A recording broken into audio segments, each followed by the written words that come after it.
It is the most interactive professional wrestling discussion show on the internet. WWE, Ring of Honor, Impact Wrestling. This is In the Hot Seat with your host, Fort Minners Project.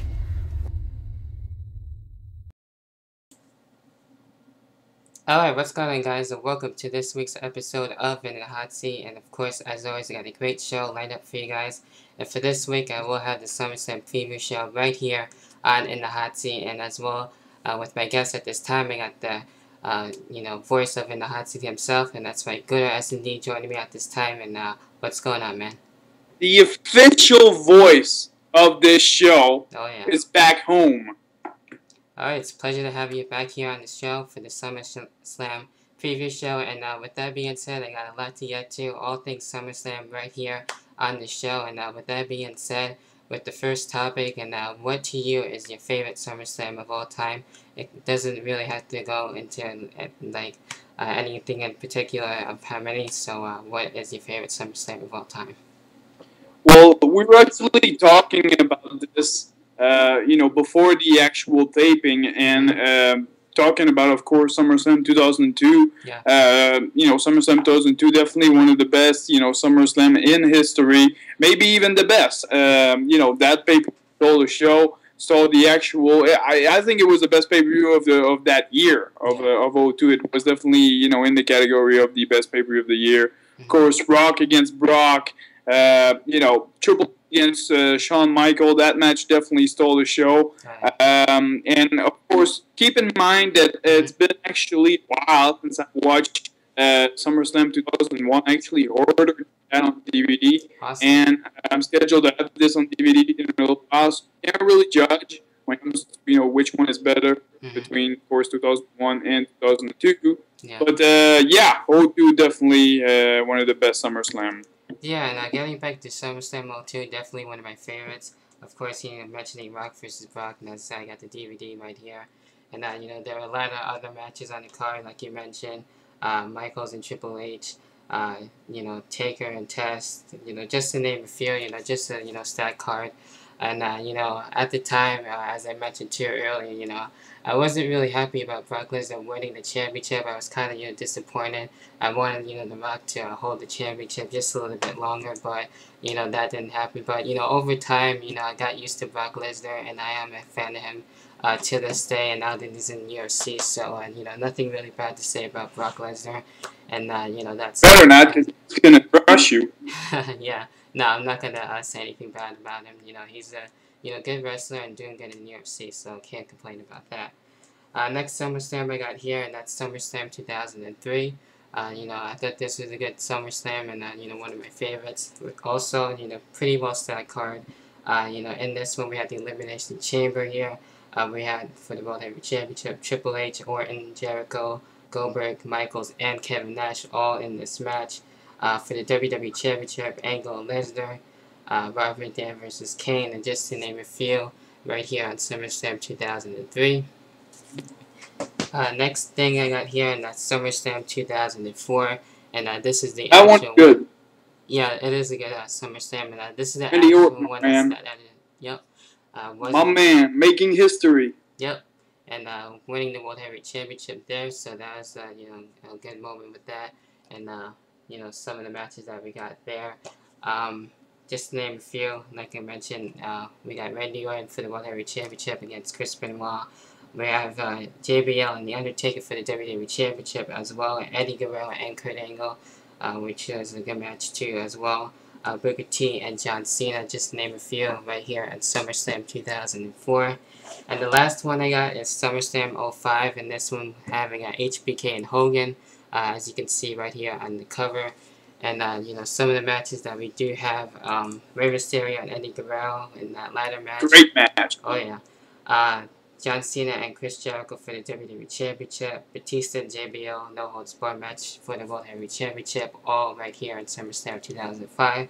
So that's just some of the SummerSlams that I have enjoyed. There's so many others. I'm sure that are good SummerSlams too. Haven't really seen exactly all of them, but that's just some of them that I have enjoyed. So that's it when it comes to that. Next thing I got here, and with that being said, into the SummerSlam pay-per-view, I guess.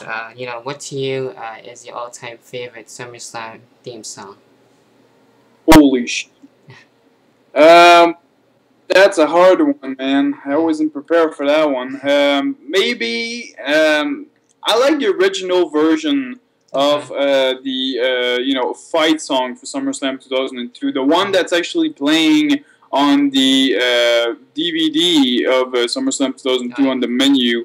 That one's a little bit different than the one that was released by, of course, WWE on their CD. But it's a hard one to actually pick when it comes to the best song. There was so much because it's the second best pay per view of the year, so of course they're gonna have some great songs. But Summer Blues by Rush, of course, 2004 was a great one. Bodies in 2001 by Drowning Pool was definitely a good one. Yeah. If I would have to pick one, I think I would go with Highway to Hell by ECDC, SummerSlam '98. Austin against Taker, tremendous pay-per-view. Yeah, and there's a lot of good SummerSlam theme songs, and just the ones that I mentioned alone, just showing you about the DVDs, with the songs that they have in there were all great, so I enjoyed them. Some of the older ones, which I haven't really heard, so I'm sure that's a good one as well. So, there's a lot of great SummerSlam theme songs. So, that's it when it comes to that. So, with the ones that I showed, I have enjoyed every single one. So, that's it when it comes to the theme song. The next thing that I have here, and what are your thoughts on the overall SummerSlam build for this year, and what are you looking forward for come this Sunday for SummerSlam?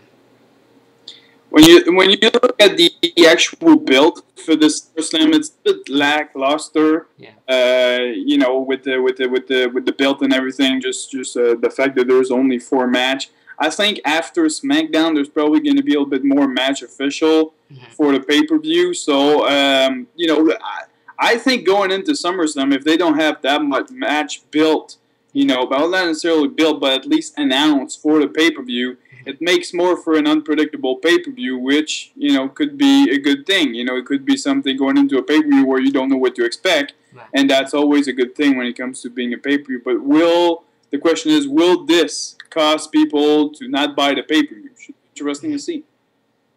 Yeah, the match in itself, with the match listings that they have right now, to me, I don't really have too much problem with it. I'm sure definitely we will see, some matches be added come SmackDown. It's going to be a good show. Yeah, definitely. It's one of the big pay-per-views of the year, so I'm sure they will have some extra matches and, some probably surprise ones during the show as it airs. So, I'm still looking forward for it nonetheless. And, it's definitely one of my favorite pay-per-views of the year. And, I'm going to have some good matches, I'm sure, on there. With CM Punk and John Cena. Looking forward to their rematch once again. So, I'm sure that's going to be another good match. With the World Heavyweight Championship, I'm sure that's going to be another good match too. With Christian and Randy Orton. So there's some things looking forward for.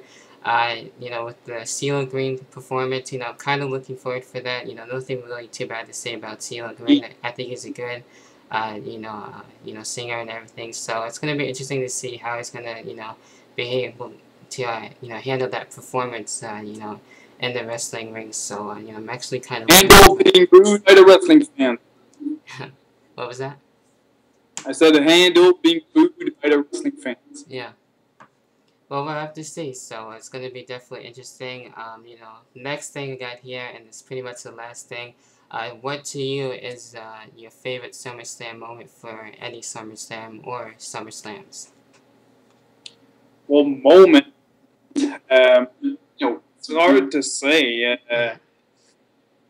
Moments. There's moments everywhere, but I can't really pick a moment. I tremendously love the Austin beer drinking contest at SummerSlam '07 when he and MVP was in the ring. Austin, of course, and MVP. That was good. When it comes to Sandman, of course, gotta believe in that. But again, there's a lot of moments in SummerSlam history that you can go with.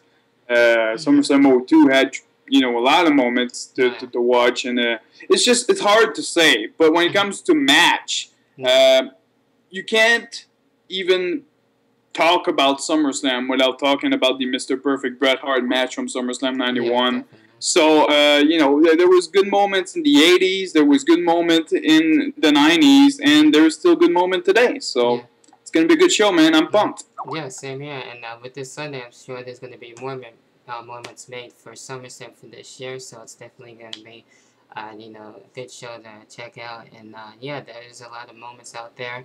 Going back into 2004, Randy Orton winning the World Championship for the first time there.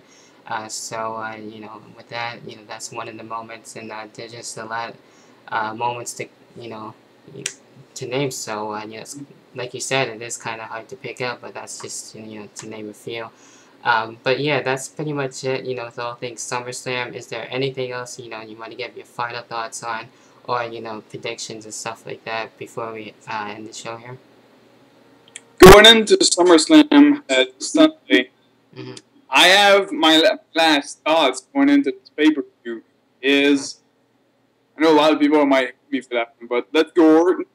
And I think Del Rio might cash in on the big stage, Yeah. Los Angeles, California, Staples Center, and walk out the champion. Even though lots of people might hate it, I think Punk is going to be against Triple H at Night of Champion.